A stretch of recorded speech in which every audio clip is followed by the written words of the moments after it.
Study.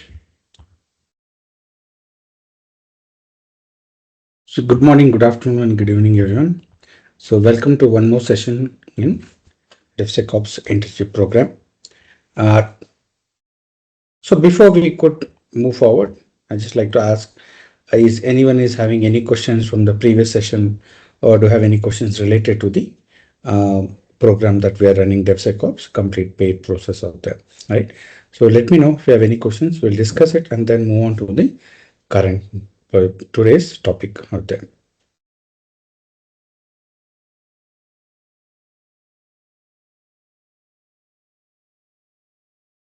So no one is having any questions.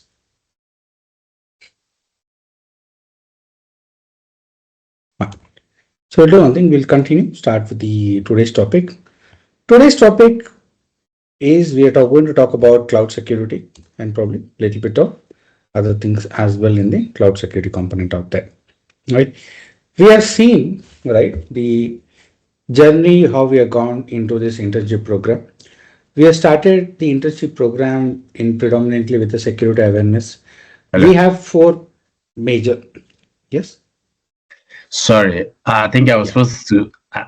Good morning from here. I was supposed to chat you privately, but maybe I could do that later on. So, but I wanted to ask if you could prep me for AWS certified as security specialty exam. Can you check with Menon for that? I think probably he'll be able to help you out with that part. Sorry. Yeah. So you can check with Menon. Menon, can you work with him? Yeah. On that? Yeah. So, Chris, do you have our WhatsApp group link? Yes, I'm on the WhatsApp group link. Hold on. Okay, let me chat you. In the Hold WhatsApp? on. You just Okay. put hi, and I will message you. Okay, I should just say hi, right? Mm-hmm. Hold on. Okay. Hi. Okay. Sure. Thank you. Most You're welcome.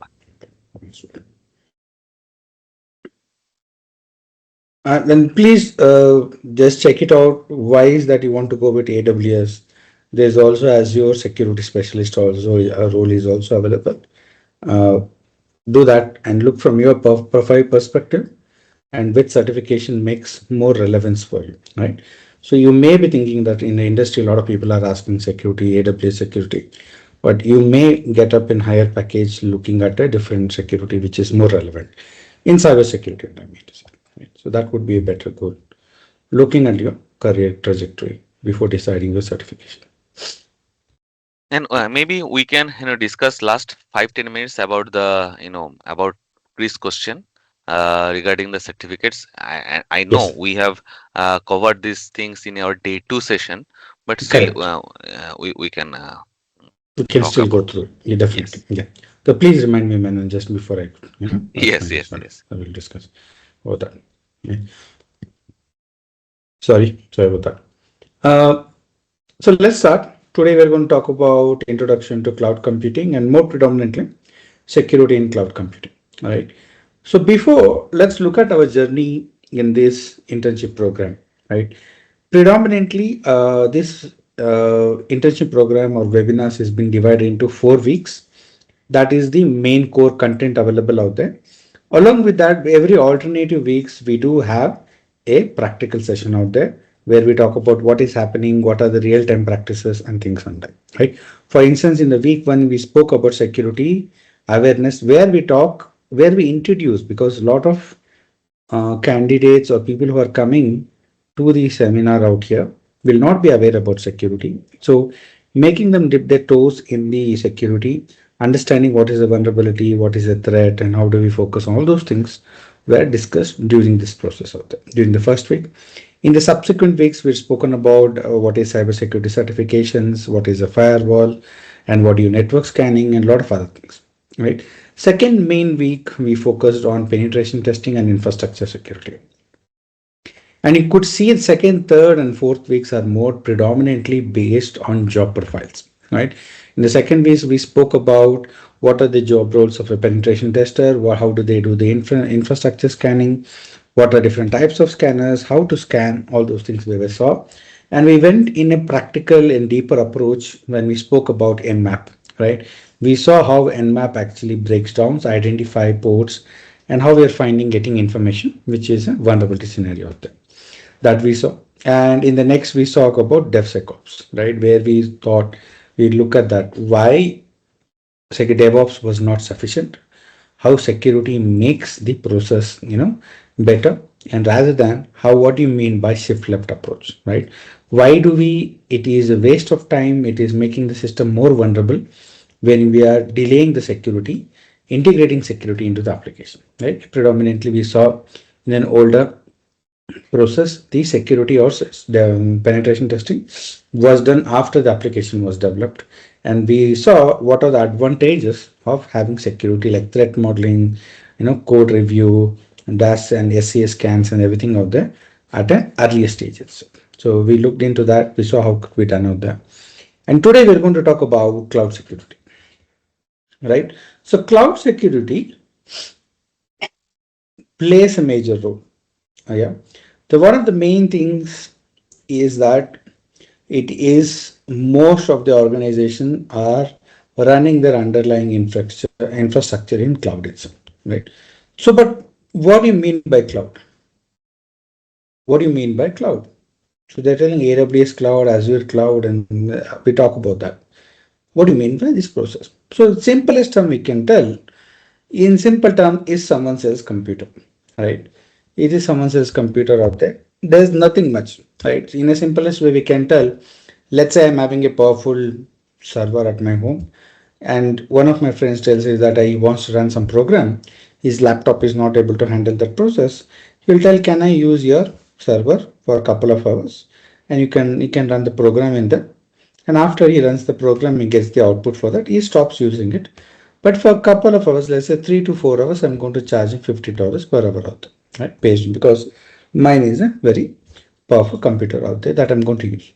That is a simple way of telling it's a cloud computing, right? That's there.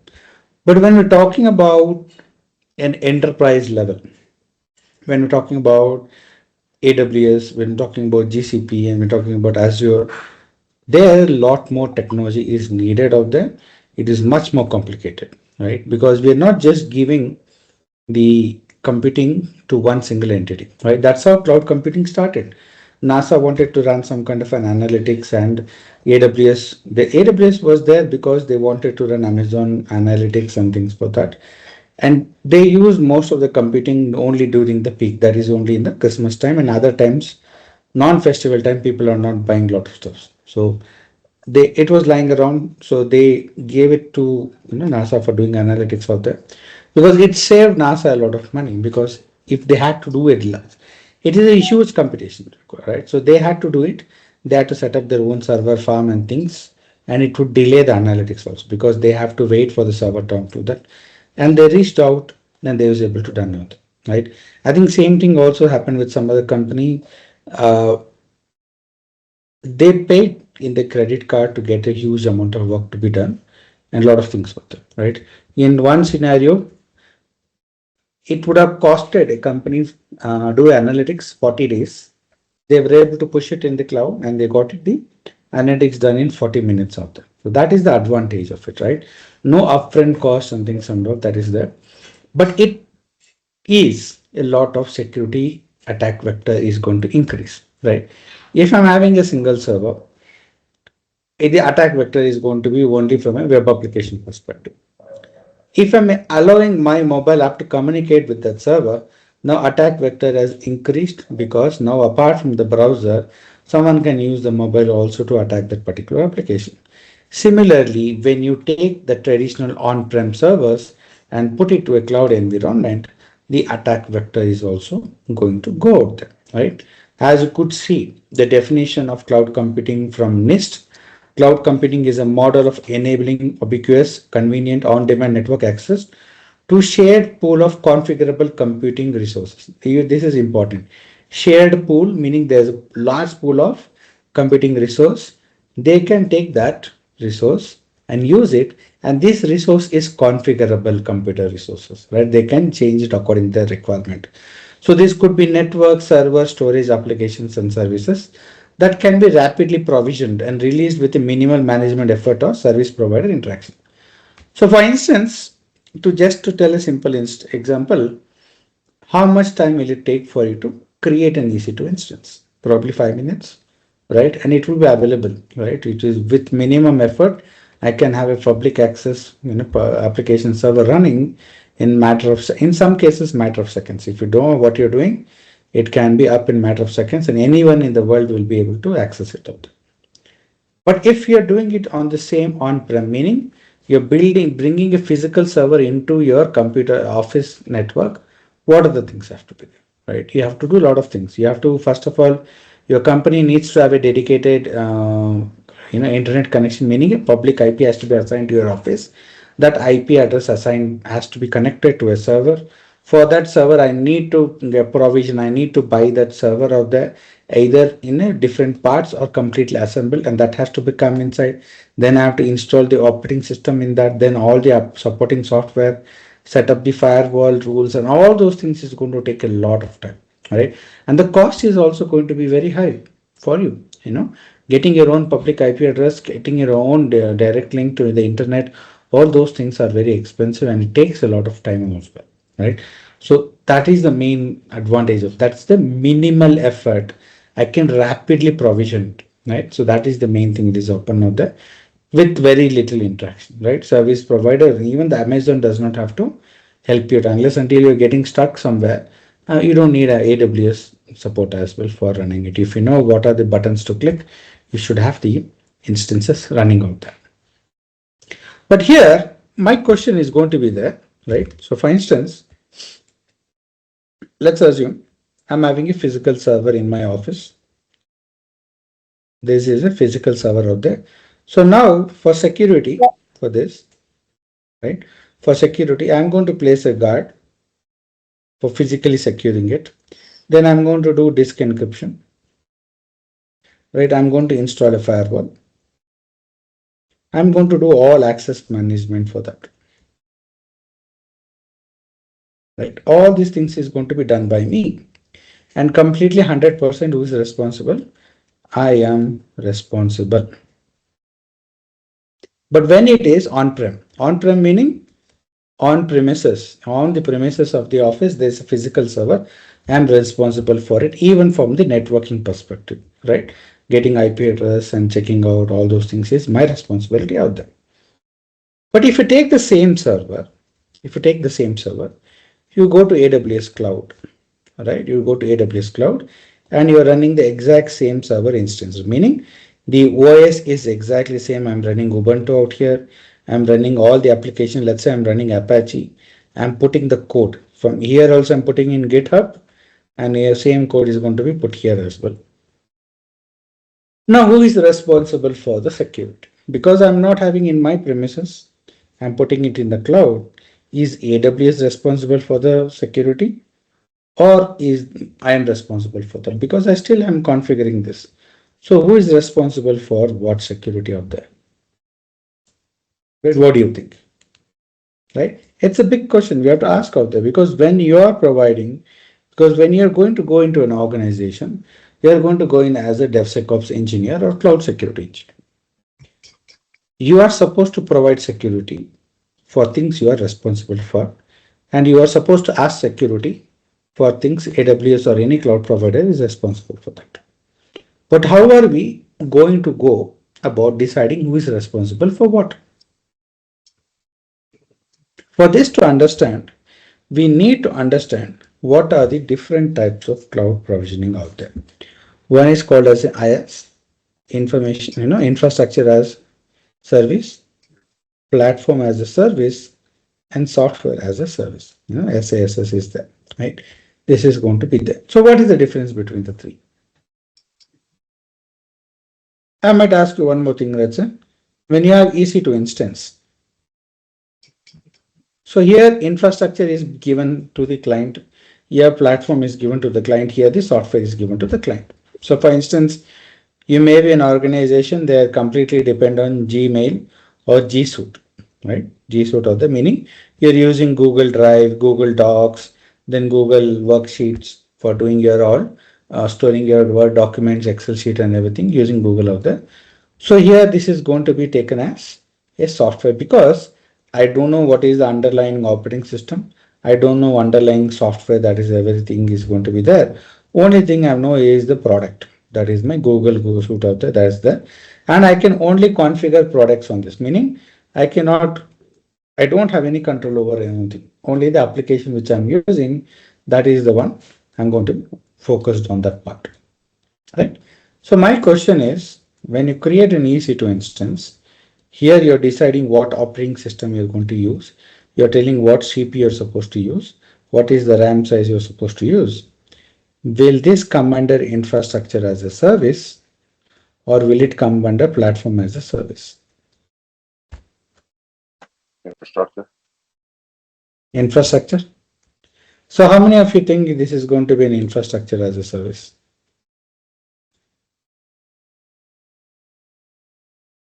Right? This is not going to be an infrastructure as a service. This will be a platform as a service. Right? So what do you mean by infrastructure as a service? Simple way, if you look at things, let's say this is predominantly a server farm, and you could see each and every rack here is having a separate server, physical server out here. Right? Each and every rack here is having a physical server out here. And there could be hundreds and hundreds of rows like this in a particular server out there. So there could be thousands or even almost 100,000, more than that, systems in a single server farm. Entire thing is going to be more secure than any of the military bases. You need to have your proper biometric scan completed, background verified for military level clearance for someone to be able to access or given access into this server farms out here. That is how big the security is going to be. And they spend billions of dollars on this as well, right? In some example, Google was able to reduce the AC temperatures in this server from increase from 12 to 15 degrees, right? So they require less AC electricity to keep it at 15 degrees. They'll need more AC. I think they saved around $2 billion just because of that. So that is how costly it is running this servers. Server farms is going to be for everyone.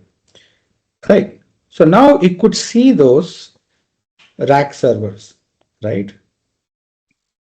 Inside these rack servers, they will have very powerful processors. So for instance, let's say if you're going to something like an AMD EPIC processor, it costs around $10,000. I don't know, it will be more than that. And there will be two processors in each of it.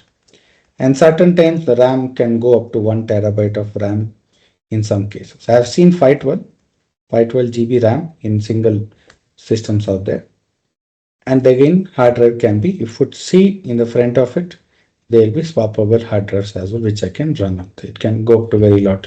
Even if you're having about 4 TB of in a single hard drive, the 10 hard drives, you can easily go up to 40 terabytes of storage. This particular server is going to be divided into many virtual machines. Many virtual machines. As if you have been working with us, DevSecOps, you might have seen we have created VMware workstation where I'm taking my laptop and dividing into multiple virtual machines like this you are going to see, right? Like this you're going to see out here. When you have access to a single VM itself, right? You don't have access to the server here. You have access to the VM that comes as platform as a service. Okay. So I can tell while configuring for each VM, let's say I want to create a new VM here, new virtual machine. I can tell, one second.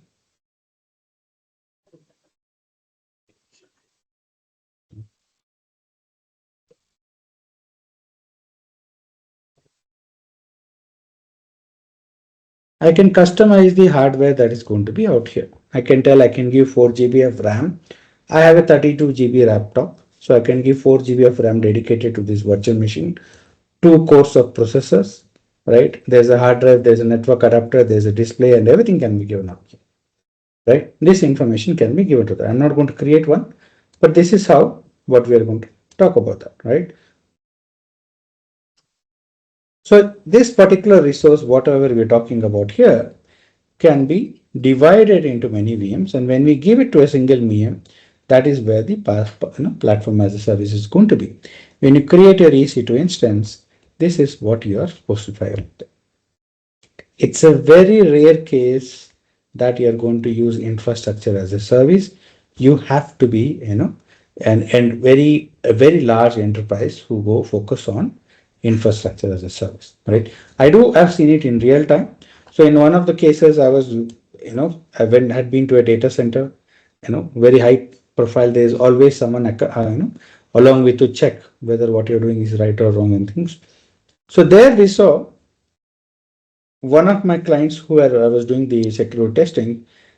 There are about like, this is a very large building. It is having about 10 floors. In that, 8 floors are set aside for the servers.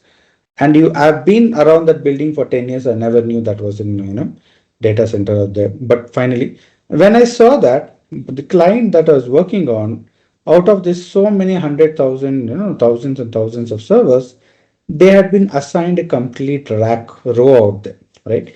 All the devices or servers that are there in that particular, it is belonging to them. That is infrastructure as a service. Complete hard drive, hardware is going to be given access for them back. Okay. And the network is going to be, they will have a dedicated router, they will have a dedicated firewall and everything. That is what is going to be there, right? So why this is important is to know the difference. In platform as a service, you have more control,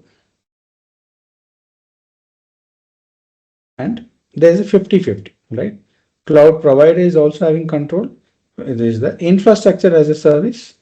Client is having more control.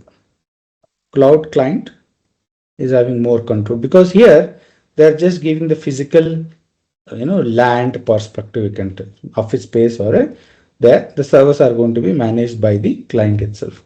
Whereas in software as a service, there's a minimum access for client, and majority is taken care by the cloud provider itself. So now where the cloud, who is responsible for what activity out here? You have to think from that perspective, right? That is how the process is going to be. Right. So let's look at this. I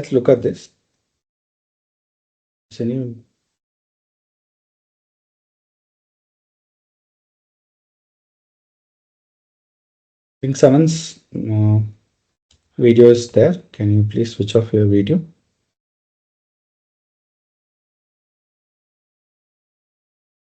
So as we saw here, who is responsible? Infrastructure as a service, platform as a service, software as a service. All right. So in the infrastructure, mostly customer is responsible for security, and software as a service, mostly provider is responsible for security. Let's go a little bit deeper into that. Right. When it's going to be on premises, everything is going to be taken care by the cloud customer itself. Complete physical security. Physical security, a lot of people think when we talk about cybersecurity, it basically deals about access information, who can access a website and things like that. It is also relevant to the physical security as well. What if someone walks into your office and takes someone's laptop, manager laptop, and walk out? They can lose data in that because manager laptop will have a lot of information with them, right? It can also, there are some cases where people have robbed a IT company and took the hard drives out of the server, right? If they had not encrypted the hard drive, the data is lost, not right? And the network control is also going to be there. What is the firewall? What is the rule set in the firewall?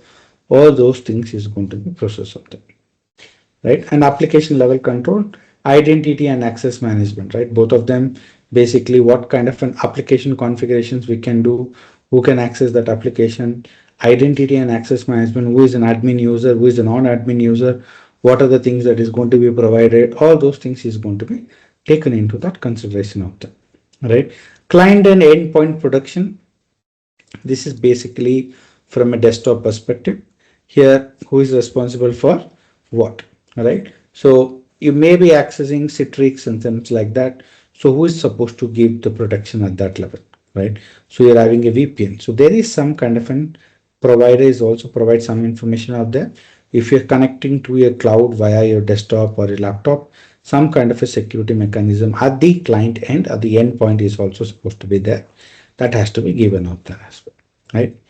Data classification and accountability is basically telling what data is important and that. So for instance, let's say client credit card, information is there. Okay. Then again, visitor information is there, right? It's somewhere like 30 people visited the organization on that day.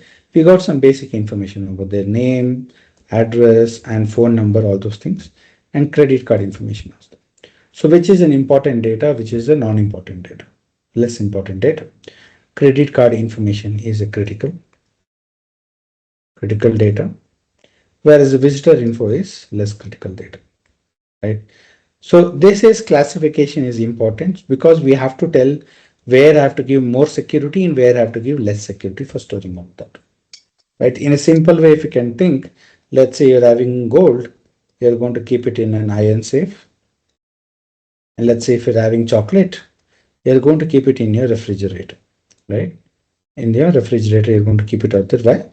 This is really overkill for saving your chocolates, and unless until the really expensive chocolates. Okay, so that is the process. And accountability is basically checking out. You're having logs of who is accessing what data. All right, and especially for modification, more than access is also important, right? We also have to see modification also. Modification basically means adding data, change the data, and delete the data. So we should be able to log who added to a particular record, who created a new record, who deleted a record. All those things has to be done on that. This particular information will always be cloud consumer's responsibility, right? Because you will be the one who can tell whether the data is important or not data important. Your AWS provider will not be able to do that part. So that is always going to be the cloud provider's responsibility out there. But other things, if you go, right, if you go client and endpoint protection, infrastructure as a service, the cloud consumer is responsible. In platform also, it is going to be that. Only from a software as a service that changes out there, right? For instance, you think you're using Teams, right? You're using Teams out there, who is supposed to be provide the secure communication channel from your Teams to this Teams server, which is there in Microsoft accounts server as your environment, right? Who's responsible? You are also responsible to keep your endpoint, do antivirus installation, make sure you're locking your computer when you're going out. All those things has to be done. But the authentication process there, it's your responsibility, right? Whereas if you're running an EC2 instance, when I'm running an EC2 instance, it is your responsibility, right? Both platform as a service, it is your responsibility that uses secure communication out, because that is what is setting a password policy is your responsibility. Whereas software as a service, Teams or Gmail, you're going to use, there is a minimum password policy is going to be there. So it is not going to be your responsibility of that. Identity as access management, same. Some amount of work is going to be taken care by the server. Whereas the infrastructure as a service, everything is going to be done by you. Okay. What happens? I'll tell you one more thing. When you go EC2 instance or platform as a service, your cloud provider will have some amount of rights on the VM that you're running, or the instance of, server that you're running on that. They will be able to access it and check for some basic things. They will not do data access and things, but still they can do some scans and know what is the health of that particular VM. On all those things can be done by them. If when you go to infrastructure as a service, nothing is that is going to happen. So all that process has to be done by you itself. Okay. And application level control also is going to be done by you. In platform as a service, you don't have much control. You still have access over the operating system out there, right? But you don't have the virtualization control over that part. You're able to tell which operating system you can use, but what is the underlying virtualization hypervisor tool that is going to be used, that you don't have access for that, right? Same thing for uh, SaaS as well, software as a service. But it is the infrastructure where you'll have complete control over it. That is what is going to be there. When it comes to network control, the cloud provider is going to be fully responsible, right? And it is, even though infrastructure as a service, they're telling cloud provider, consumer is also responsible, it will be very limited out there. Because if you have a server farm where there are thousands of that data, how the data reaches to this location is going to be dictated by the provider itself, right? So that is there. In some cases where infrastructure as a service, I can decide which region I'm going to be allowing and connecting for that part. There it's going to be important out there for us. Host infrastructure, as I told, where it is running. Like in this case, if I'm looking from a virtual machine, host infrastructure is my laptop. There they will have many different applications, right? You might have seen Oracle OpenShift and ESXi from VMware and a lot of other things out there. So that is going to be taken care of. And physical security is always going to be cloud providers if you're running things on that part, right? So no one should be able to get inside the server farm and take server and get out. That is not going to happen at all. It will be so tightly managed, right? Let's say you are running a hard drive in those servers and it failed. They will copy your data to a different hard drive. But the hard drive that is failed, that cannot be thrown into a garbage. They have to properly remove all the data. Probably if it is a magnetic hard drive, they will put it in a place in a magnetic process of there to remove, make it unrenderable. I cannot be able to remove any data in that part. So that is how things are going to be. And probably they will, in some cases, they will burn that equipment as well, right? So we have to take care of all those components out there. Okay, so that is very important.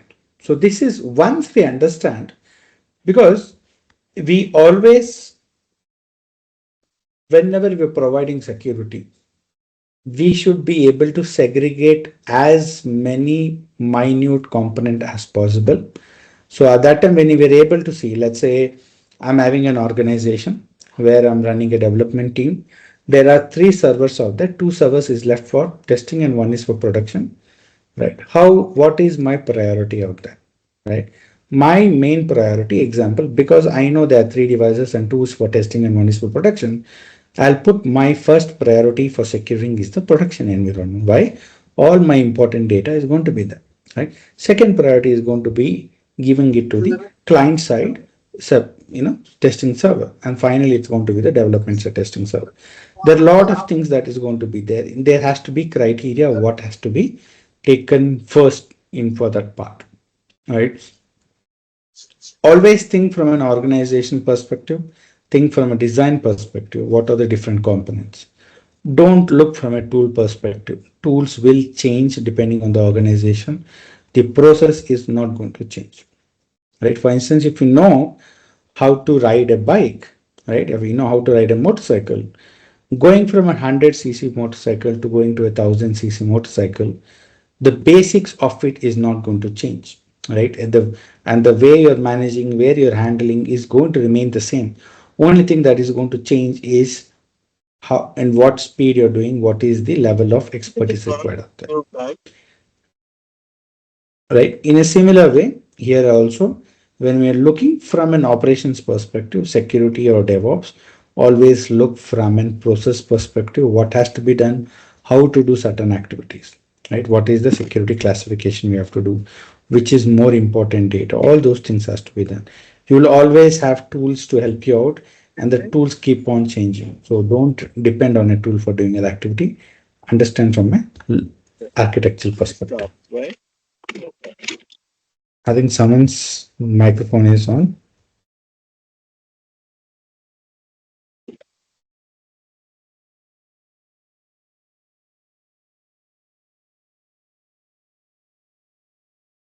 Right. So, but how do we go about this? Right? What are the first line of defense that you're going to do? Right? First line of defense in any is going to be is the security group, right? In especially this could have a different meaning, different name in AWS, Azure or a GCP, but underlining functionality is going to remain the same thing, right? So in technically speaking, if you have a virtual firewall, is going to be there. It is going to control all incoming and outgoing traffic, both inbound and outbound rules, right? So secure cloud environment by controlling how traffic is allowed into the ECT machine, where the security groups ensure that all the traffic that flows to instance level is only through your established ports and protocol. So here, when you have a server out there, right? Let's say there's an SSH services available on that server where an administrator is able to connect to that machine, right? So I can tell that make sure allow an administrator to log into that server using SSH protocol only when they are connecting from a particular IP address or a particular IP address range, right? This could be hard coded telling that if the person administrator has to be in the office location wherever in the world it is, that office will have a dedicated IP address, and only when he is connecting from this office space he'll be able to connect to the cloud devices and control them, and we can also specify what port numbers are going to be accessible, where it can be managed, what kind of application services can be allowed, and things like that. So we can tell that anyone in the world will be able to access the application website on port number 443, right? 443 is HTTPS. But no one in the world, even though they have access on that every exact machine to access the website, but they should not have access to the SSH service out there. So that can be controlled using security groups out there. It has much more stringent way of telling. We can have different security groups in different network flows and tell this network is not allowed to work and this network is allowed to work in a similar way. Yes, Carmen. Yeah, a quick request. Mr. Beniam, can you please turn off your camera? So what will happen? It will help us to edit the uh, while we are going to share the video in the group. It will help us to edit those videos.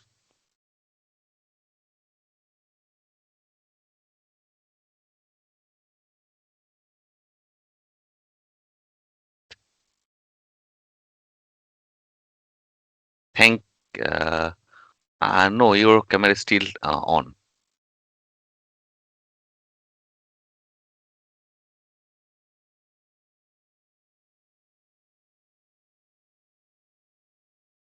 Yeah, Mr. Karthik, you can proceed.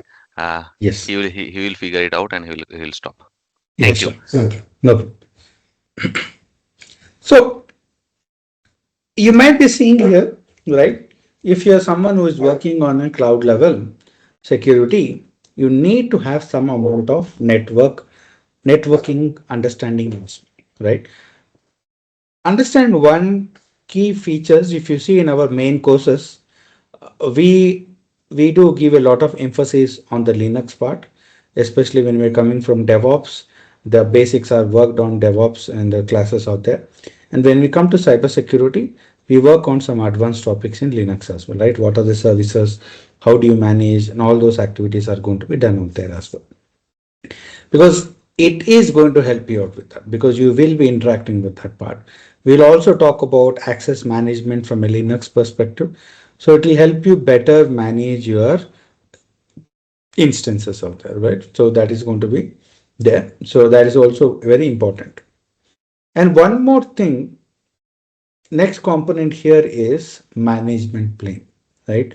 The management plane is the single most significant security difference between traditional infrastructure and cloud computing. This isn't at all a metastructure, but is interface to connect to the metastructure and configure much of the cloud. Thus, gaining access to the management plane is gaining unfettered access to the data center. Cloud providers, including private cloud providers, must provide highest level of availability and mechanism for consumers or users to manage the aspect of their own availability. Right. So basically, what do you mean from this component? So for instance, let's say if you're running any Azure services out there, you're running your application on Azure infrastructure, what is going to happen? You can log into the Azure via browser. And when you log into that, so let's say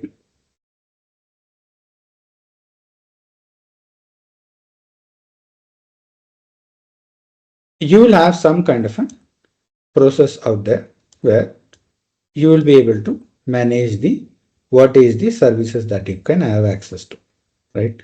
So if you see something like this, that should be,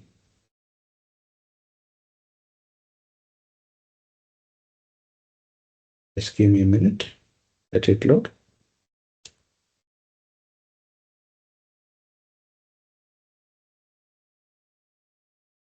Right?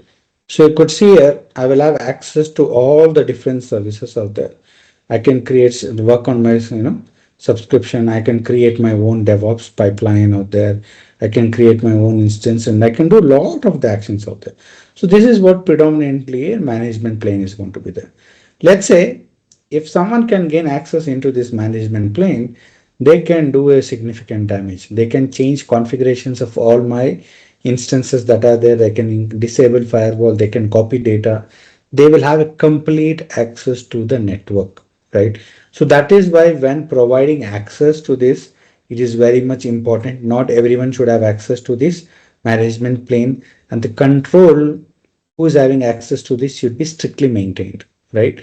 That strong perimeter security, then we have to make sure that it is using strong authentication. There should be multi-factor authentication. We should have different administrators for doing different activities. We can have multiple administrators, but we can tell certain components can only be managed by this certain administrator. Some other components can be going to be managed by other administrator. And on top of that, there's going to be super administrator who is able to manage everything else going to be there, right? So it is very, very critical for us the way we manage this component, right? In some cases, when we are pen testing for a particular client, we wanted to do the infrastructure scan and they told you cannot do it, right? Whether because the way we have set up the network, you have to come to our office itself. It is there in the cloud environment, and the server cloud AWS service is not, I think they were running GCP. That was not running in India also, right? It was running in the US environment of the, but they told you cannot run it from your office. You have to come to our location and work in, because the services are, tied up to the current network. So you cannot connect to the management plane, look at the configurations of the services and things if you're connecting from a different environment. So that is, even the administrator will not be able to do work from home for that, right? So those things are important out there. Management plane probably the biggest, if you compromise, that is going to be if you can get a super administrator password or enable to bypass authentication for a super administrator in a cloud environment in a management access. It, because you will have complete access. You can delete the data. You can make sure that organization does not exist in a fraction of minutes, right? In a matter of minutes, you can do that part. Why? You can just go and delete everything there, unless until they have an offline backup, everything will be gone. Okay, so that is how difficult, important management planes. So then we talk about from an infrastructure security as well, right? Infrastructure security, a lot of things are going to be there, right? Let's say you're connecting to apple.com or you're connecting to google.com. Do you think you're directly connecting to the actual server where that particular website is hosted? Right? So that may not be the case, right? There could be a lot of things in middle. There could be a firewall, there could be a load balancer, there could be a WAF, there could be an antivirus software, there could be a lot of other things that are there, right? That is going to decide what is going to be done out there. And securing is important out there, right? So fundamental resource pool together to create cloud. This is the raw physical network and storage to build cloud resources. For example, include security of networking hardware, software used to create the network's resource pool. Virtual infrastructure managed by cloud here, that computer networks and storage access they use from resource pool. For example, security of virtual networks as defined by the cloud user, right? Implement and deny cloud firewall is should be there. Disable remote access, integrate security into image creation. There are multiple things that you have to consider here. Okay. For instance, whenever you create an EC2 instance, it is based on a particular image. If that image is having a vulnerable code, the image instance created will also have the same vulnerability out there. So managing that image security is also very important. Cloud firewall will come in two parts. One is the network level firewall. You can have Palo Alto, set up out there. And we also have seen, Cloudflare WAF that is going to be predominantly used, and that works at a cloud level itself. We look at all the application layer security, and monitoring is one of the main things, right? Patch management is also very key. Depending on whether how much control you have over the instances, the patch management can be managed by the provider itself. When you have a much more granular access, patch management is your responsibility. So what do you mean by patch management? So let's say there may be some kind of a software or operating system that are there. It may be having a vulnerability. So we have to install that one, patches for that vulnerability so that that cannot be used for hacking into the application, right? Then again, store logs external to workload, right? Every time you access a website, there's actually a log generated on that website telling your IP address, establish a connection with the server, and this is the request that is requested out there, right? The response may not be stored out there, but the request is always logged in certain component of that. So they'll always know who connected to the website at what time, right? But these logs should not be in the same network. It should be, periodically captured and stored in a different location, right? If you're looking at from an AWS perspective, you are going to take this log periodically from the live location and push it to the archives, because archive cold storage, because it is going to cost them less of that, right? The data retrieval is going to delay, but these logs may not be used for a day-to-day activity. There may be compliance requirement telling that you need to store the log information for 3 years, then you have to store it in some location. That is the. Then again, you're talking about what is the firewall policies and who is having access. All those scenarios out here. It's very, very crucial, right? It becomes, it is a very important from an infrastructure perspective. But your security does not stop out there, right? As I told, you have to think about all the different components that are there that make up an application, right? If you take in a simple way, if you take in a simplest way, let's say I'm looking from an on-prem server perspective. What is required? I need a physical server, right? This is called as a hosting application, hosting server, where this is going to have an operating system out there. On top of operating system, I'm supposed to install an application server.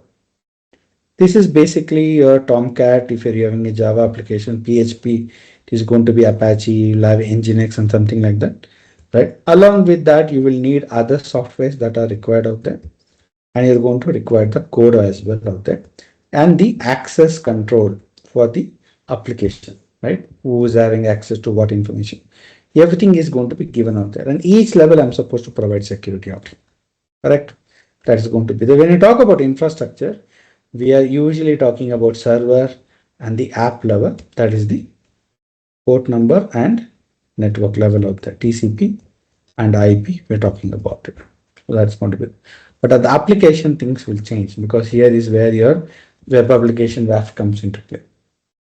But your WAF cannot do anything if there isn't control issues with access control. So a lot of other things you have to take into consideration, right? Whenever you're talking about API predominantly talks about web application security, right? The main thing, one of the important concepts we learn in our main course in DevSecOps is how does an application can be hacked using the web application part.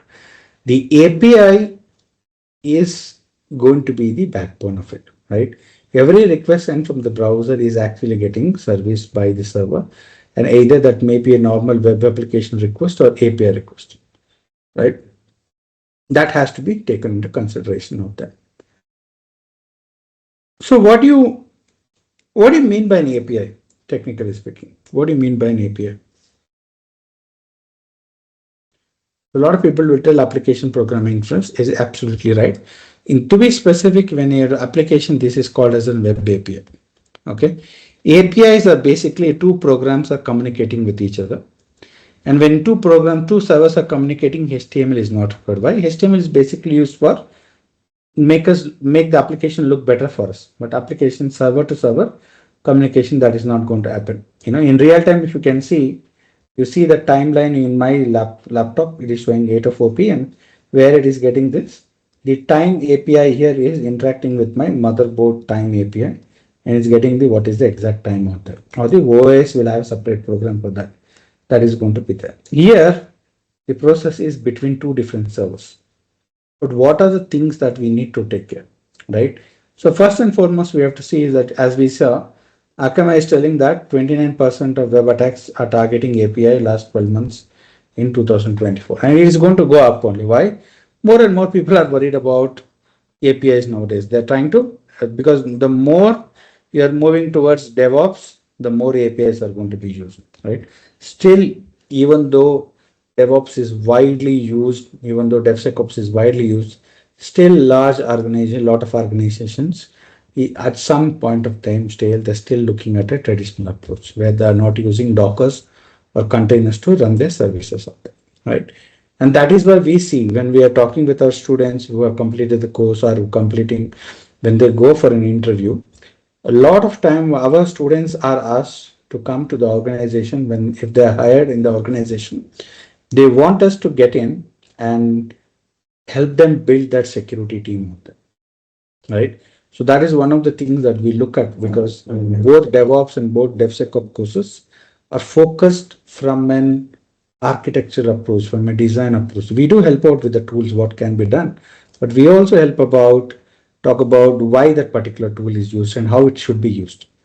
Rather than telling the process 1, 2, 3, 4, we'll see in what order it has to be done and why it has to be done.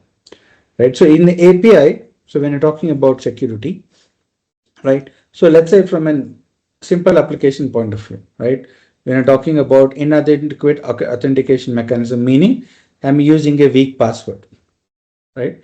I can tell the 4-character password can also be used for a user, or the mechanism tokens that is used for may not be strong enough. That is going to be lack of encryption. So the application is traveling over HTTP, meaning plain text. Anyone who is able to read that, capture that network traffic will be able to read the data. Improper session management, right? When two servers are communicating, server A should authenticate with server B, right? But this session should expire after 15 minutes, or let's say after 5 minutes idle time, this should expire out there, or something else is going to be needed to be done out there. If those kind of a session management is not done properly, that is going to be there, right? Insufficient input validation. This is basically, let's say, a very basic test when you do in an application, saying that it is having some vulnerability. It's a low level vulnerability, it's still a vulnerability. Let's say there's a text box and there's an update button, right? I can update whatever the information I've been out there. In the text box, if I do exclamatory at symbol, hash, dollar, percentage, ampersand, star, open bracket. This is all 1, 2, 3, 4, 5, 6, 7, 8, 9, 10, 0. No, I give shift and root this. And if I can store these special characters in my database, then it is an improper input validation. Why? If this is not validated, I can put a payload like XSS payload out here. Okay.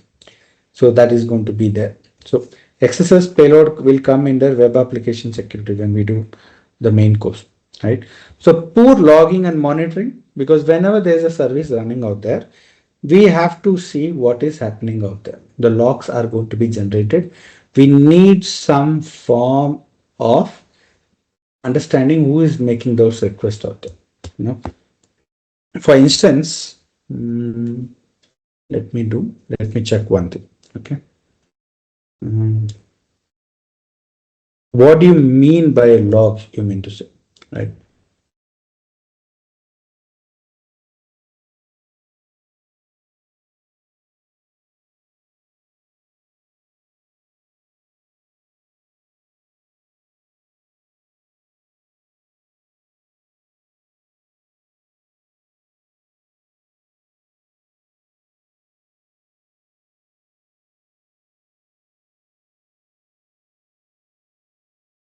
I'm running a virtual machine here where I'm running many different virtual machines, Ubuntu and things on that. So because in our main course we do a lot of labs in that, so you can play around a lot in this.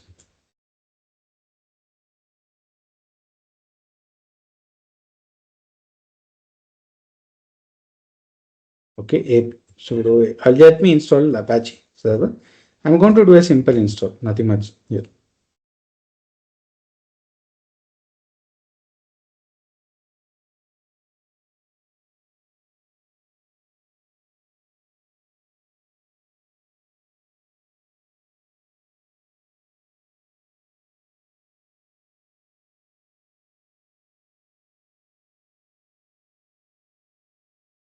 White in color. So by default, all the log activities in in the Linux server, it is going to be there in var log folder. Under this, I'm looking at Apache 2 folder out there, right? And you could see there are 3 different files out here. And if I see cat access.log, so I want to see what is the content of this file. You see that content is empty out here. But let's say whenever someone access this particular website, I don't have any code out here. It will give me a default page that is an Apache Ubuntu page. It is going to show there. But here I access this particular website using my browser out here. So now if I go back to the access log file, you will see there is an entry out there telling that this particular website was accessed by IP address 127.0.1. Since I'm accessing it on my local machine, it is giving this. But if you access the same server from your IP system, your IP address will be there. The more number of times I'm accessing here, see I'm putting refreshing every time. So I'm going to keep on accessing very long number of times. So each and everything is going to be there. I access here. I kept on refresh. So every time a request was sent from browser to the server out here.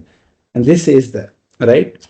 We need to monitor this particular log information. Let's say someone is trying to attack you. There will be certain proof of this. Someone is trying to attack out there. And when we know, if we don't monitor these logs, it will not be able to identify that. So automation, API security, we need to check, right? So if they are not properly monitored, it is going to be there.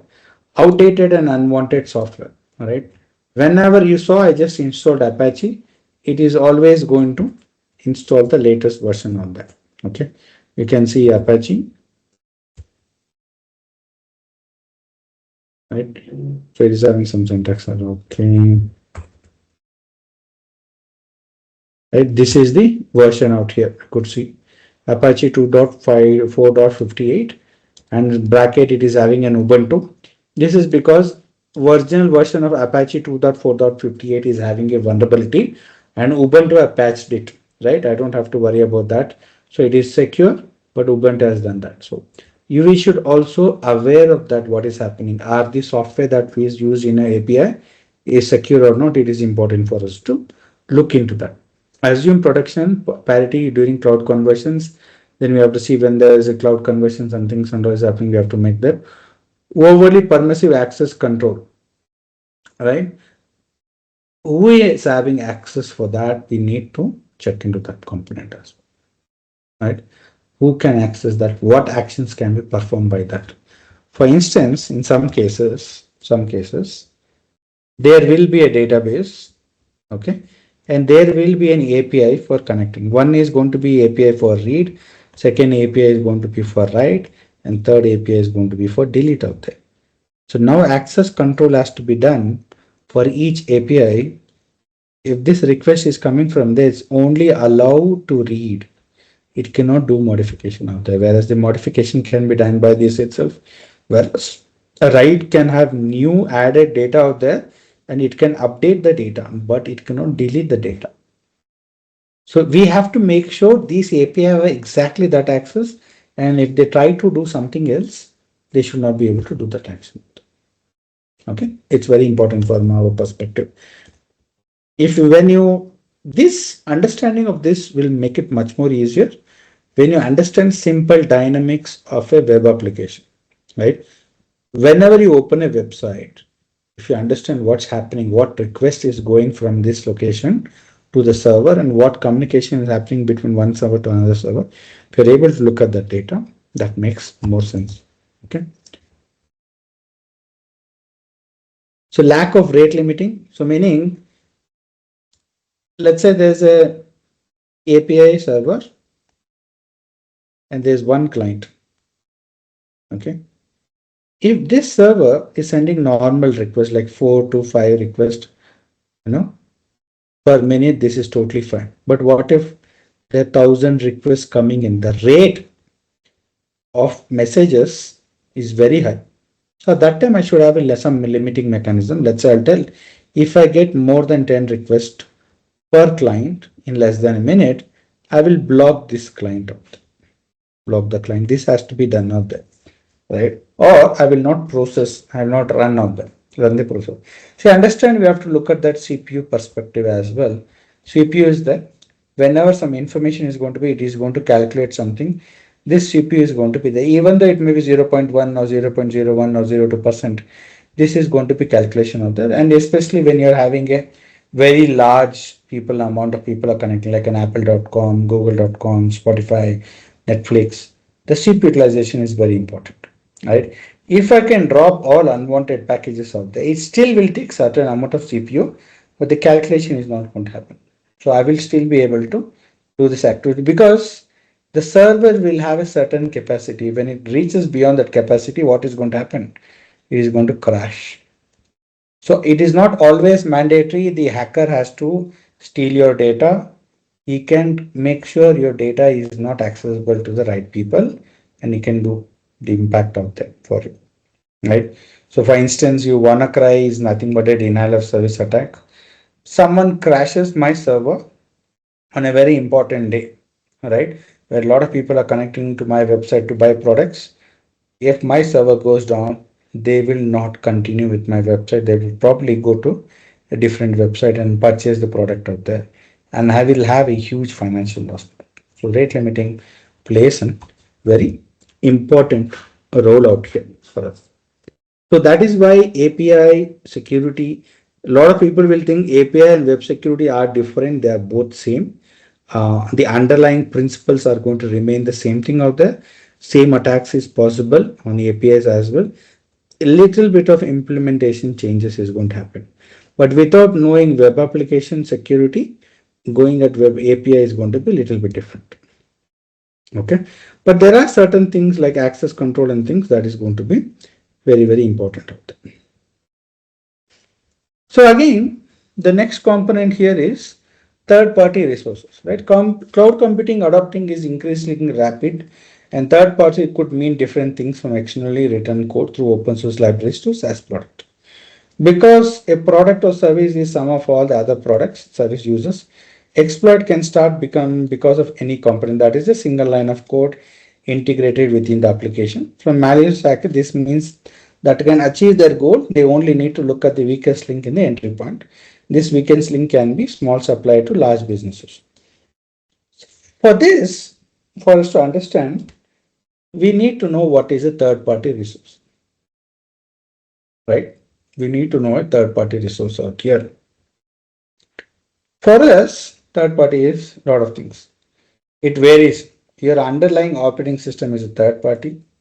Because when you want to run an application, only thing that is going to be there is going, if you remember security awareness training we told it can your application, there are three places hackers can get into, right? One is the code that is written by the organization itself. You are responsible for this code. Any error vulnerabilities in this, you can make changes to the code and fix the vulnerability. Second thing is configuration issues out there, where you have configured it could have allowed some hackers to get into your system. I can make it a better configuration. Both of this is going to be there in the client and client have access to this component. Okay. Now let's say here we saw, let's say there's a vulnerability in OS, that is Ubuntu is identified a new vulnerability. Or if I'm having an Apache server, you saw that Ubuntu had given a patch, meaning 2.4.58 was having a vulnerability in that part. So in this case, what can you do? I can't do anything here, right? Why? Because I don't have access to this code at all.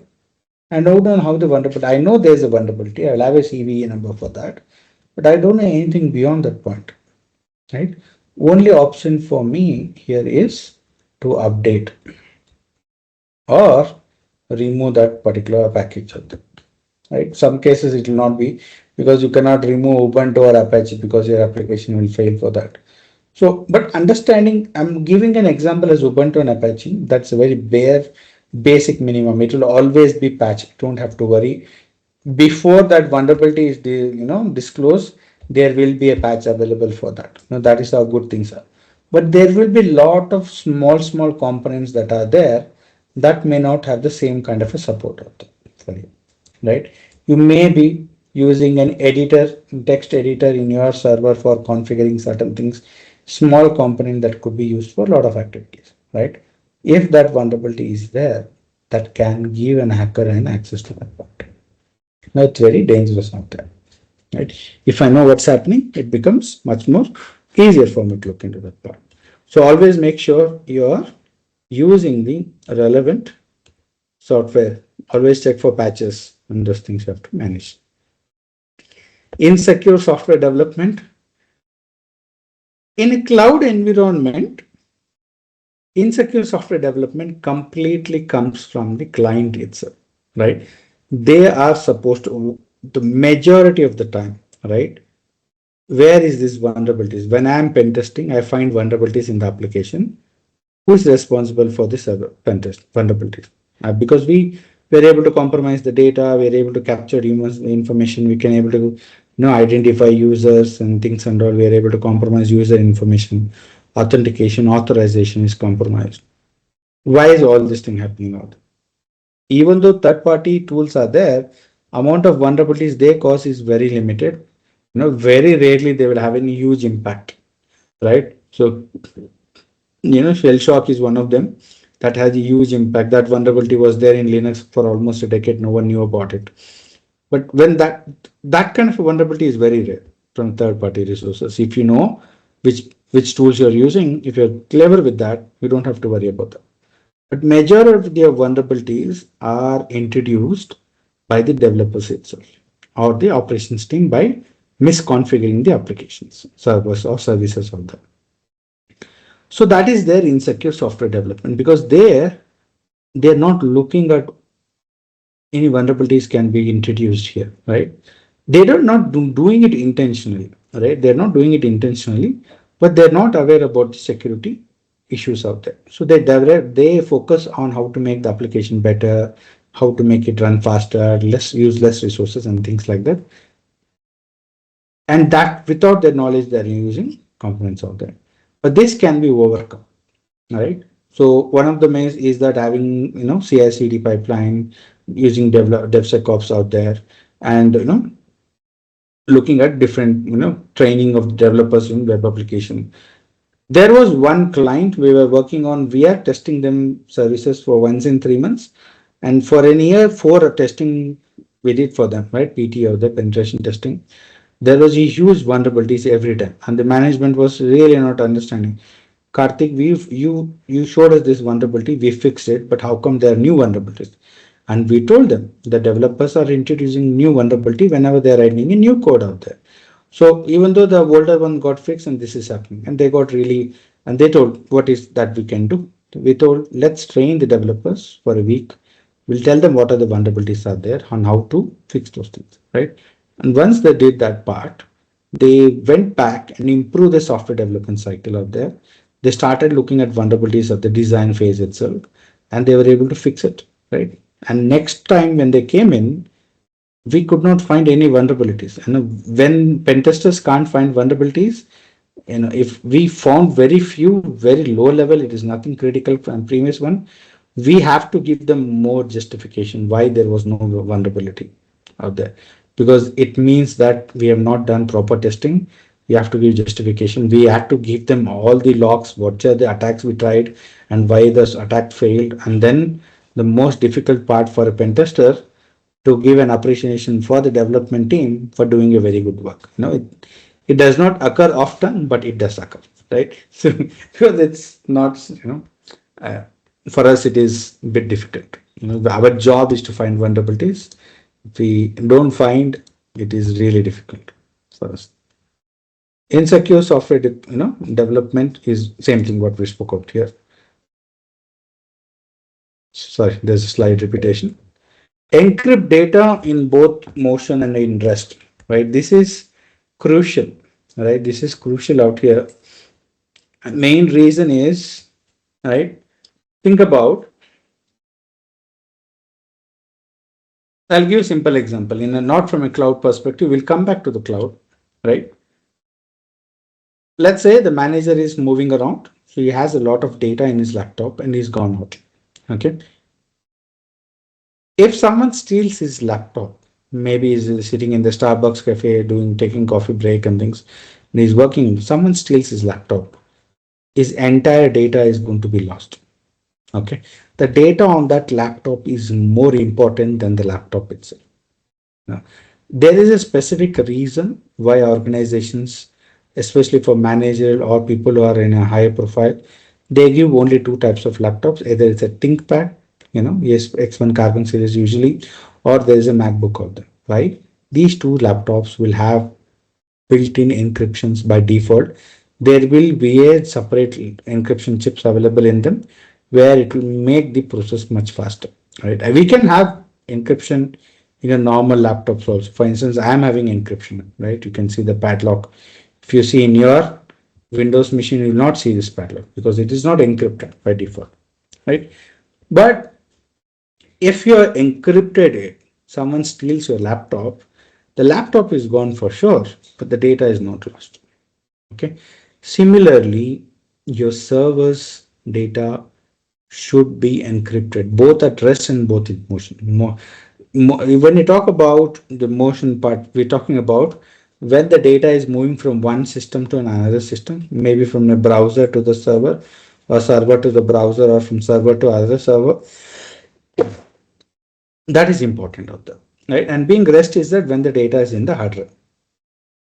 Because can you trust your cloud provider, your AWS, that they will not go through your data, right?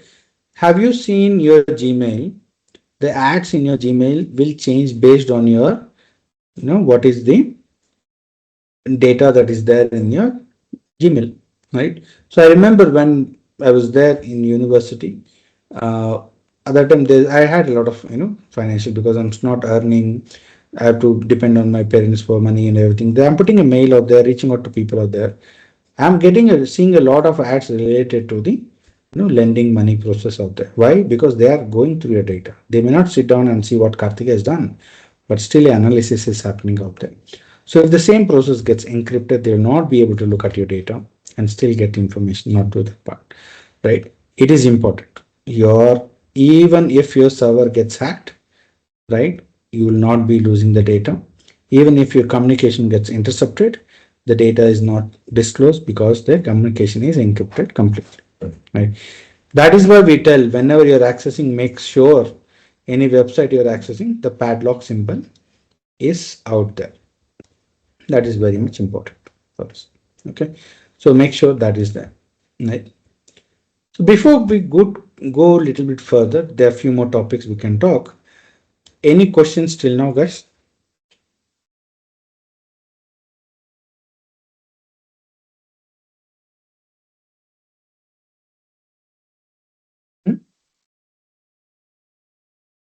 Any questions? Can we continue?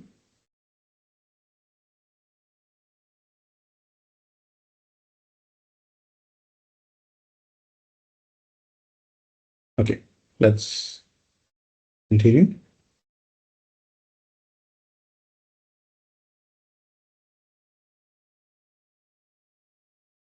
So accidental cloud disclosure. So CSA had published a study in April to indicating that 1% of public buckets concern sensitive data. This risk exists across Amazon, right? And Azure, Bob, GCP storage, Docker Hub, and Elasticsearch, and GitHub and Git. These are things are there. GitHub is also a cloud service, right? It is a code repository version controller is available on a cloud environment. It is a software as a service, right? Just like an email service and things and all. Here, what is going to happen is that whenever, let's say, you will have a folder in your Google Drive and you want to give access to this Google Drive to someone else. So are you going to add that person's email? So making sure that only that person can have access to that part. But sometimes what we do is that access by anyone with the link, right? If they have that link for this folder, they will be able to access this data out there. So that you may think you might not get that. No one will have access to that link, so they will not be able to do that part. But that can happen out there, right? This person's email ID gets hacked, and this link is there in his email ID, and then they will be able to. And this has happened in real time, right? One of the reasons why your forgot password links is supposed to expire after 20 minutes time, right, is for the same reason. If your email gets hacked, it could be a big issue out there, right? And that can be a very targeted attack as well for that part. So let's say in real time, we have seen a particular company, we went to test their application. The application was good, secure, and it is a very large company working on some financial data. Their entire code is on GitHub, and they have forgotten to make this code private. In fact, that was in public. Anyone who is having access to that link will be able to look at the complete code of the application. And in some cases, there are security tokens, username and passwords for that, accessing the database, and everything is there, right? Because that code was again pushed to the production server, and production server wants to communicate other things. That is major problem out there, right? So buckets, S3 buckets are major problem. We test the applications, they're pushing the data to an S3 bucket. When we try to access that resource, that is going to be available out there without any authentication, right? Only the API should be able to connect to the bucket and push data out there. But in that case, if you have the link, anyone is able to do that part, right? Being discreet is not security, right? It is just delaying the attack. That's what is going to happen. It's a matter of time that's going to be there. It is quite common, and in our case, it is more than 21%, right? In every 1 to 3 to 4 applications we are seeing, because 90% of our testing, what we do, penetration testing, is going to be based on cloud, and most of the things, the data is again stored on cloud, and there is no proper mechanism for that part, right? So it is very important. That is why we have to tell, right? I keep on telling, segregate each and every component out there and make sure what security is required for this component. If you're having a Google Drive folder, then you have to tell who is the data is there encrypted, right? Who is having access control? Am I doing access control for this? If I'm doing access control, test that process as that, whether that is making sure for that. Create a user and create two users, one with access and one without access. If a user without access is able to access data, the security feature has failed. You have to work on that part. So it is very crucial for us, right? Crucial for us to look into these factors for us. So accidental cloud disclosure makes a huge impact. Makes a huge impact out there.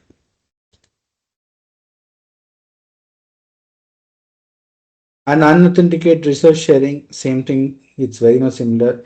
Here you're sharing the resource with someone, right? But what's going to happen, right? Are you making sure that user is authenticated to access that resources or not? So in situations, what is going to happen is that they may be using an improper authentication mechanism to log into the instances out there. Anyone is able to log in as root user. They don't have an IP address setting out there. Database can be accessed by default username and passwords. Also, that is makes a huge impact, right? That is very crucial. This is very much similar to accidental cloud disclosure, but here you're wantingly not putting any. There it is accidental, right? But here you're wantingly not putting any kind of an authentication, or you're putting up in a weaker authentication mechanism. It's very, very crucial for you to not say does not have this process for that. Okay, so it's important. So we also, and this is a very important component, right? Identity access management, IAM policy out there. And whenever you're going for a cloud security engineer, this is a particular concept they'll always ask in the resume, that we should have an access management policy. Basically, here we are telling what type of authentication that you're using out there and what type of access control is been given. Meaning, let's say there are three people in my security team or operations team. I am going to be the lead. So there are three servers. I will have access to all the three servers, a complete super level admin out there. And the other two people, I know that they are working only on one or two projects. Based on which project they are going to work, I'm going to assign them access to that particular server only. Both of them will not have access to all the three servers. They may be having access to only one of the server based on which project they are going to work. Right? You might have seen in your organizations as well, in the application level. So who is having access to what kind of services and all those things. So for instance, let's say, simple example, you're having a server. Someone has already installed your OS and Apache out here. Okay. And there's some kind of protection is there. The code is need to be pushed into this component out there, right? So for that, a developer will be created in user. The code is by default, it is going to be there var www HTML folder. The developer will only have access to this folder to push the code. This is access managed. Whereas where I'm Karthik, we're having full access, I can access all data. There is no restrictions for me. Whereas this restrictions is there, right? Even let's say something like you may be having something in Jenkins and you're running in a cloud environment. Who is having access to this Jenkins is also access management for that. This has to be properly at a granular level. This has to be done very carefully. The main level of access attacks that is going to happen is because of this. And unlike a lot of people think that attacks are predominantly done by hackers, no, majority of the attacks are going to be done. It's going to be an insider job. The employee who's working in the organization will try to take the data and sell it to someone else, or he like to get back at the organization because he might have been released or done anything of this, so he want to compromise the data.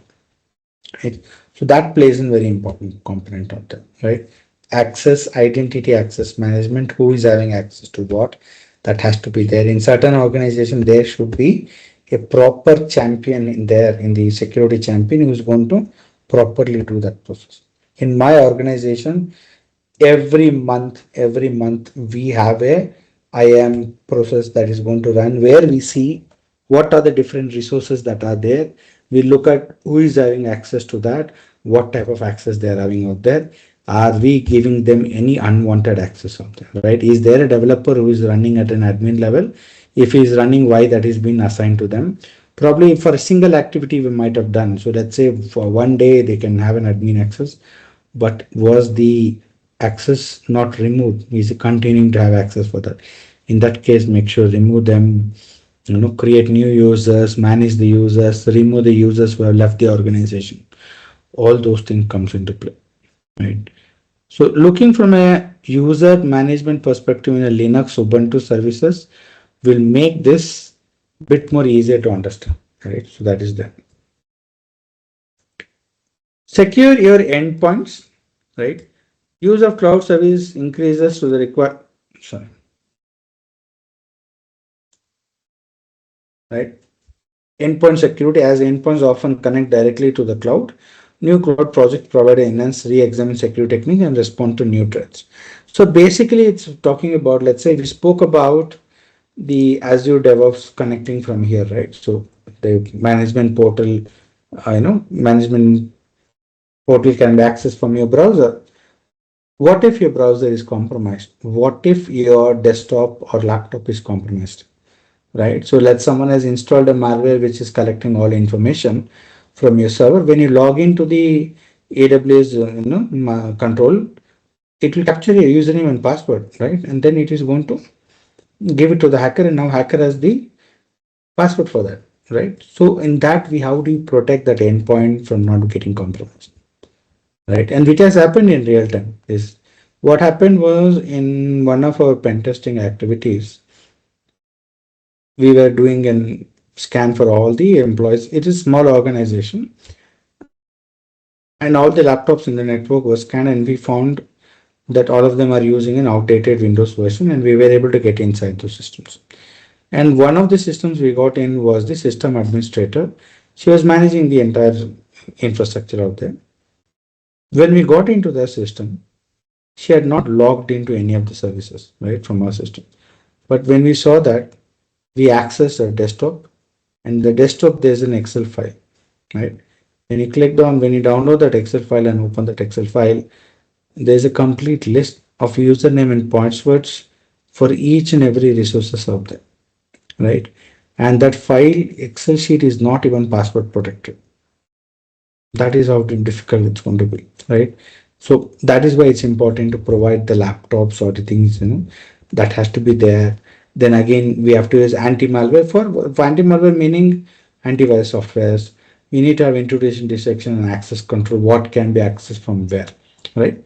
So if her laptop, she's connected to the cloud because she's gone out for a coffee and there's an urgent requirement, she connects to the Starbucks Wi-Fi. There may be other people on the network who can capture that, right? Or she's opening that, she is traveling, she's in the hotel room and connected to the hotel Wi-Fi. And that is also a possibility to crack her system and gain access into that, right? So you know when you connect to an hotel room Wi-Fi, what is the 100% surety you have that you're actually connecting to an hotel Wi-Fi, not some rogue access point, not an hacker's Wi-Fi, because it look and feel the same way, right? It's very important. So it is securing your endpoints plays a very important role out there, right? That is very, very important. Enable and monitor security logs, right? There are a lot of services that are available out there. And one of the places where we see uh, AI is being widely used in security is in monitoring itself, right? There are quite a few amount of them. They will immediately identify when there is an attack. In some cases, they will be able to help you with rule changes and make immediate impact so that the effect of that hack can be reduced out there. So that is very, very crucial for us. Right. Misconfiguration is very, as we previously we saw, unauthorized resource sharing or unknown accidental information leakage, that is going to happen due to misconfiguration, right? That is going to happen out there. In some cases, misconfiguration also would lead to using an encryption which is not strong enough, that could lead to bypass of encryption. Having properly not set up password policy, that also leads to misconfiguration. All those things could happen out there. In SSH services, we are not configured, anyone will be able to access port number 22 and able to try to log in, and you can do brute forcing. There is no prevention mechanism for that. All those ways thing comes into the misconfiguration part. Personally, each bucket and group of recommendation, you have to constantly check what is the access policy for your buckets. It is not that once you have done and you forget about it. You have to periodically check for all the resources, how the access management is done, right? And then we have to see web addresses, cloud addresses are set up properly, ensure that default access permission are never used, right? In some cases, when you're installing MySQL installation and things and all on the cloud, it will run have a default installation policy that will not be very good in security. We have to make modification to that. Determine a user access driver that is required, who can view and who can make modification, right? For each bucket and services that's including out there. That is very important. Misconfiguration is very important, right? And very difficult to go about and check as, right? So that is very, very difficult for us. But all these different attack vectors we saw, How can we overcome this? Right? You may be thinking, like a lot of organizations know what they're doing. It is very not true out there. A lot of people, they don't know. One of the reasons why DevSecOps and cloud security engineers are in huge demand nowadays is exactly that point. A lot of organizations are failing compliant tests. They don't know what they're doing. And even if they're doing, they don't know why it is good or wrong or right or wrong. They don't know the differentiation. Why a lot of people, because a lot of organization people are working in this are intelligent people. I'm not telling they're dumb. The thing is, they don't understand security, right? They come from networking background, they come from development, they're looking from that perspective itself, right? They're more looking more at quality of service. They're not quite aware what's happening in security. So how do we provide support and how to make things happen, right? So here is one is mandatory company-wide training, not only basic training for security for all the employees, technology specific security training for the technicians out there. For development team, there will be development related security training.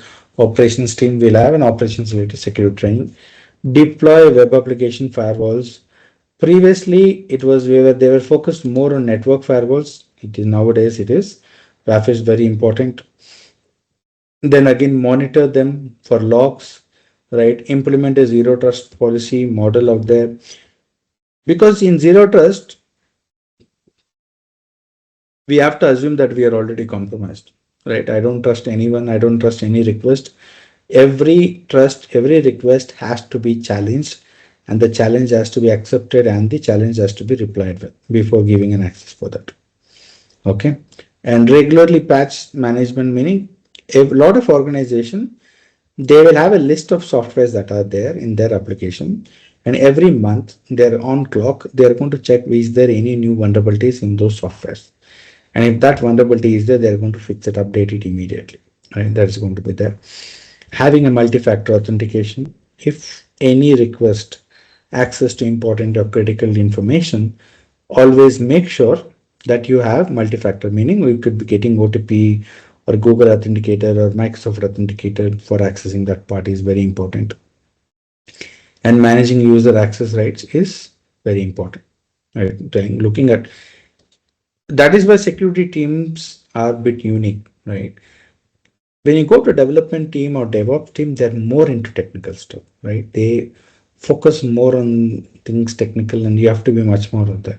A security person who's not only they have to be very good at technically, they also have to interact with a whole set of people out there. They have to understand who is responsible for what in that. That makes it difficult, right? One of the reasons why they're paid better than most roles is because their requirement engaging different stakeholders is there, right? When you see a lot of small companies hiring security members, these security people are directly interacting with the CTOs and CISOs and CEOs sometimes, right? So it is very important. So check for buckets, data access to that it is properly done. Periodically check for that. Implement security in software development lifecycle only. Make sure third-party resources are that you're using is up to the mark. They're not using any vulnerable component out there. So you can also have a lot of automation tools to manage lifecycle of account and permissions, ensure timely updates and removal of unnecessary access. Um, in SAYS, let's say there are certain compliance tools.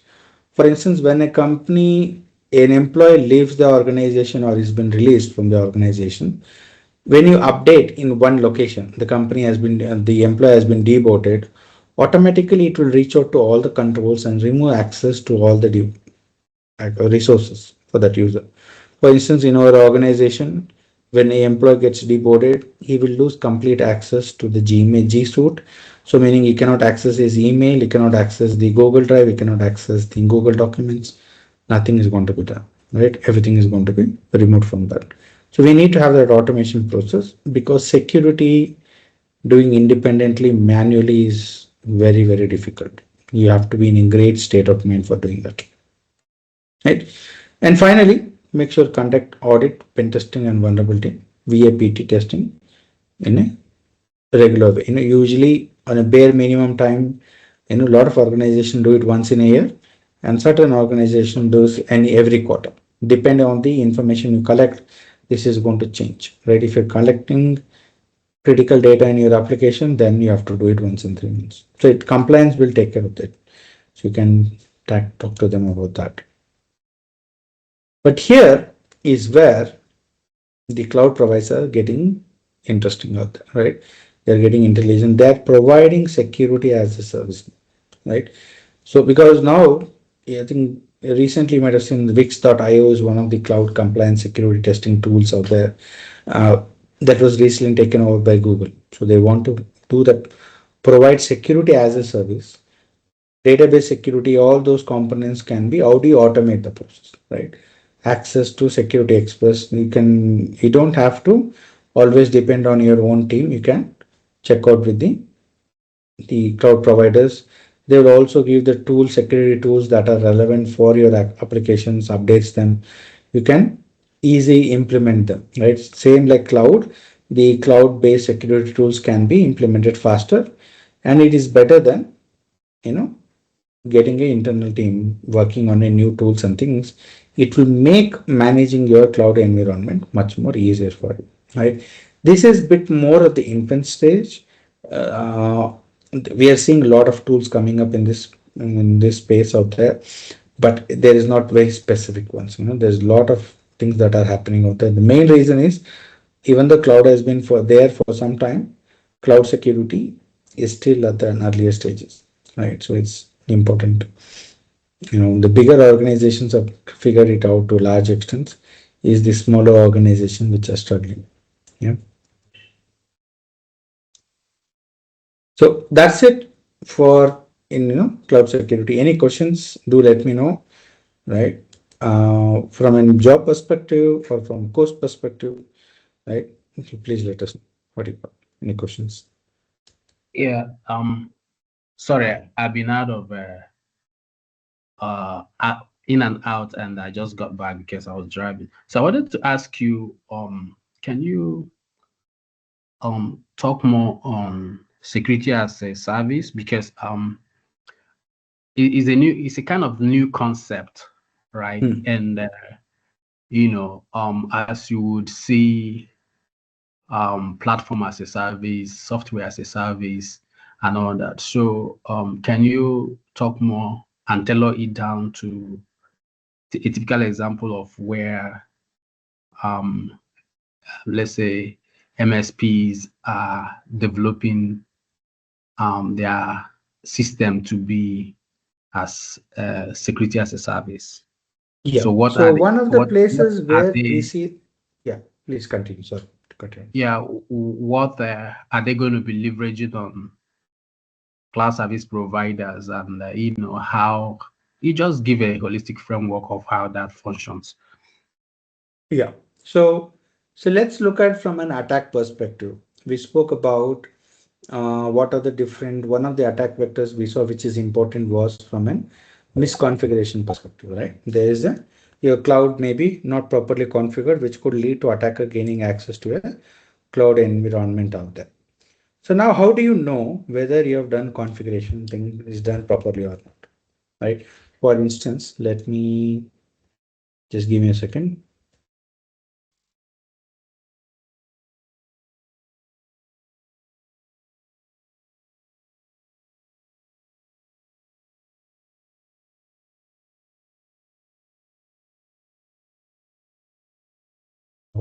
Let's say this is a CIS benchmark. So for AWS services out there.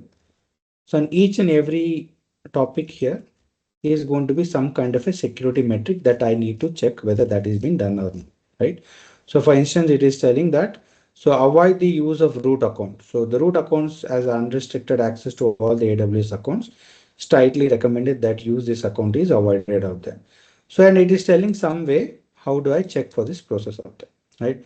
And for each and every different attack vectors that are there, and it keeps on changing, right? This is an probably an older version of, see, this is a 2018 version of AWS Web Service CS benchmark, and now we are in 2025.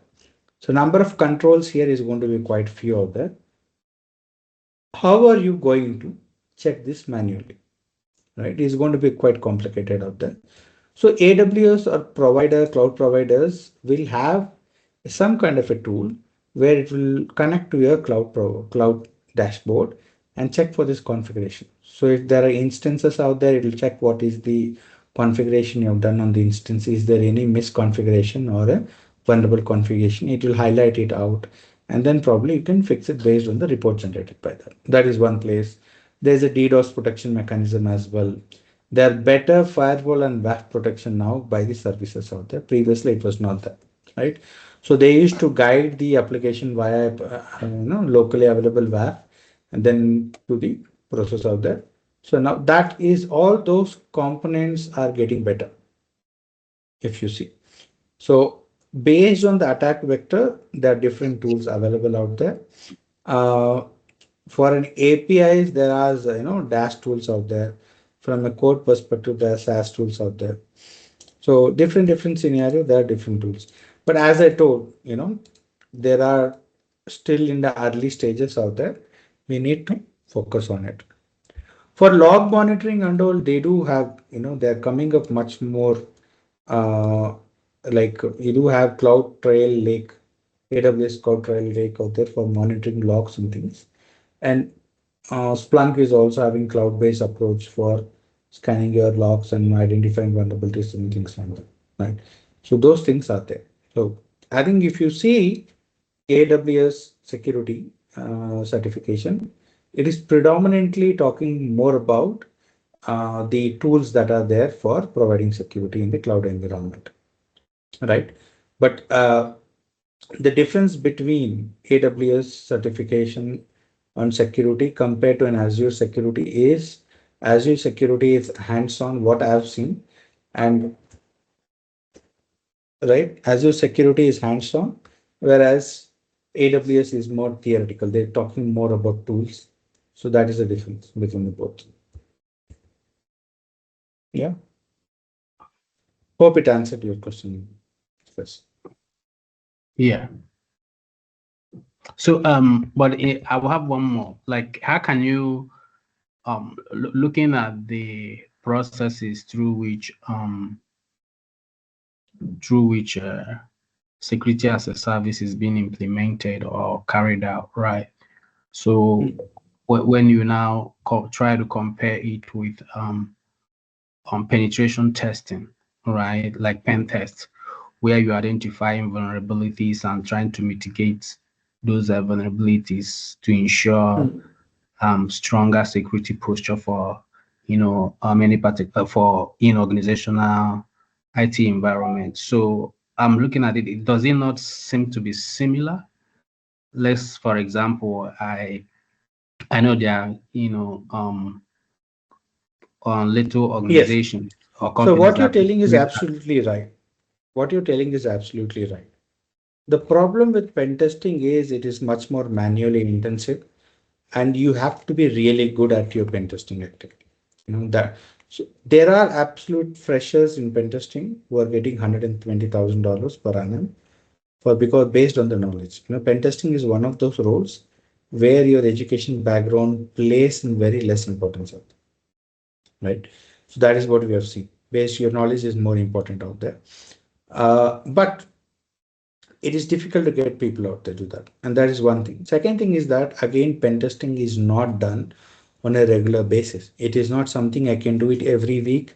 That is not going to happen either. I think the earliest process, let's say if you're having a very good security budget, you can do it in once in a month, right? And that is again, it's going to be intensive, right? On an average, you're seeing somewhere between 6 months to 1 year, the pen test action is going to happen.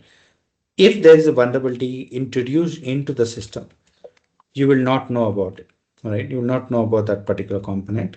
So that is when your scans or your tools are going to help you identify those earlier cases.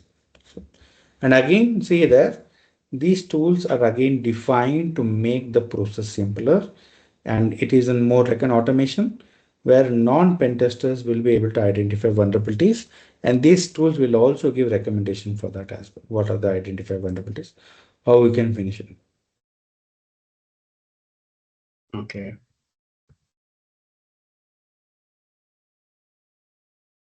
Okay.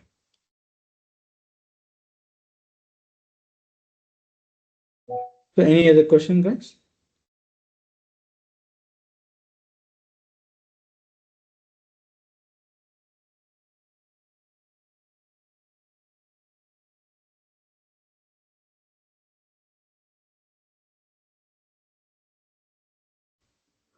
Sorry, I got a year late, so I missed some things. But I just want to ask a few questions. Um, how intense is this lab for this class or project? Is there going to be any that is going to help in this class? What kind of labs we're having? From an web application for Linux, we talk about, as I told, we will be installing our Ubuntu instance, where we'll be configuring different services that is going to be taken care. And from a web application perspective, we have many different vulnerable instances, web application, where we talk about what are the different vulnerabilities. And there's an actual hands-on pen testing activities that is there. So we'll talk about different tools a hacker is going to be using out there, and we'll use how to install those tools, how to use it. Predominantly working on Kali Linux for these services. For DevSecOps, again, we'll talk about how to use SaaS tool, DAS tools, actually run a real-time code and try to run those services, security services on them. And we are also introducing a little bit of, compliance perspective. We'll talk about how ISO compliance is required, how you look into that perspective. As a security team, how you can aid and conduct security audits in the organization from an ISO perspective. All those things will be done in the main course. So here I would like to add, as you mentioned, you have joined a little late. So we do have two different types of classes. One is our this internship classes. It is consist of 7, 8 consecutive session. Normally we conduct in a weekend. The main agenda of the class is to share the awareness, because we need to deal with many of our non-IT people who wants to migrate on the IT field, and they don't have any idea how to, which domain is good for them, which domain required coding experience or not. So with this 7 or 8 weekend, they will came across all most of those aspects inside related to cyber security is act like a test bed, right? Now, once we do have like a three different free sessions. One is for AI, one is for DevOps, and one is for cybersecurity and DevSecOps. So, and we do have a paid or job ready training. These trainings agenda is to make sure our students will be job ready and get their job from in the market for 3 or 4 job roles specifically within next 7 weeks or 8 weeks. There's like every day, daily 2 hours, Monday to Friday. We have a morning batch, we do have a evening batch, and it is like 90% hands-on. Over there, we do have a lots of flexibility, where we can showcase the live project practice, labs, hands-on everything. Now, we also like to have a few part of those labs in our free classes. Now, you can understand the free class is only 7 weekend, like 14 hours. So we are more focused about the the fundamental rather than lab, because we don't have that much availability is the time is the issue, right? But in our main course, where we our main goal will be to prepare our students for the US job market. So over there 90% is hands-on. You will have lots of projects for practice, you have lots of labs, lots of operating system where you need to work with that. So that is the limitation from our end. Now, quick notifications from hopefully from next weekend we are going to start Friday evening. Let us know if it is good timing for you or not, for our AI internship program that will consist of 5 weeks. Data scientist with AI, and that job ready training for that is going to start off April end. Our cybersecurity job ready training, the last batch was started in Jan, which is DSO08 has ended. Uh, I think yesterday or last Friday. So next weekend, next Friday, we're going to start our new batches. It is going to for another 7-8 weeks. So those it is like a very rare opportunities I can say because it's happened and the registrations open once in 2 months and it is a limited seat classes. Uh, Let us know if you are willing to deep dive and go for the cybersecurity job, DevSecOps job role in the job market. Okay. So today, I think we are done with our cybersecurity classes and we are going to start our DevOps sessions. It is the 8 weekend session. Our trainer, Mr. Debashish, is already here and he's going to, go for another 2 hours to, I think we have something very important things to share, mostly for Terraform, right? Or Kubernetes. I don't know exactly. So meanwhile, if you have, before we switch from cybersecurity to DevOps, uh, do you have any question? Feel free to ask. If you are in our WhatsApp group where we update all about our events, upcoming classes, free classes, paid classes, master classes, please join that.